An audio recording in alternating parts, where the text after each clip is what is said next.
অসমৰ কৃষকসকলে কুন্দুলিৰ ডাল ৰোপণ কৰে। কুন্দুলিৰ পুৰঠ ডালবোৰ এফুট দীঘলকৈ কাটি পোনপটীয়াকৈ ৰোপণ কৰিব পাৰে অথবা কোনো ঠাইত পচাই থৈ পুলি কৰি মূল খেতিপথাৰত ৰুব পাৰে। বৰ্তমান কুন্দুলিৰ গুটিও পোৱা যায়। বীজ ভাণ্ডাৰ অথবা এমাজনত অৰ্ডাৰ কৰিও আনি ডালৰ সলনি গুটিৰে এই খেতি কৰিব পাৰে।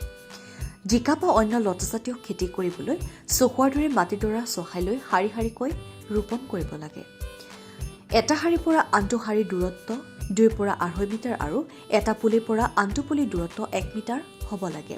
কুন্দুলি লতাজাতীয় উদ্ভিদ, গতিকে কুন্দুলিক বগাই যাব পৰাকৈ হেন্দালি দিব লাগে। হেন্দালিখন 6 ফুটমান হ'ব লাগে। ওখ হ'লে কৃষকগৰাকীয়ে সময়মতে সাৰ পানী যোগান ধৰিবলৈ সুবিধা হোৱাৰ লগতে অলাগতিয়াল বনবাদবোৰ গুচাবলৈও সুবিধা হয়। লগতে বেছি ওখ হ'লেও আকৌ ছিঙিবলৈ অসুবিধা হয়। হেন্দালিখন ঘৰৰ ছালৰ দৰে কৰিব লাগে। কুন্দুলি এবাৰ ৰোৱাৰ পাছতে 4 বছৰলৈ লাগে। নিয়মিত সাৰ পানী যোগান ধৰিব পাৰিলে 12 মাহে ফল লাগে। শীতকালৰ সময়ত কুন্দুলিৰ হেন্দালিৰ পৰা বাঢ়ি যোৱা ডালবোৰ কলম কৰি দিব লাগে। বহু কৃষকে শীতকালত কুন্দুলিজোপা প্ৰায়বিলাক ডাল কাটি দিয়া দেখা যায়। এই বিষয়ে অধিক জানিবলৈ হ'লে কোনো অভিজ্ঞ কৃষকৰ পৰা পৰামৰ্শ ল'বলৈ নাপাহৰিব।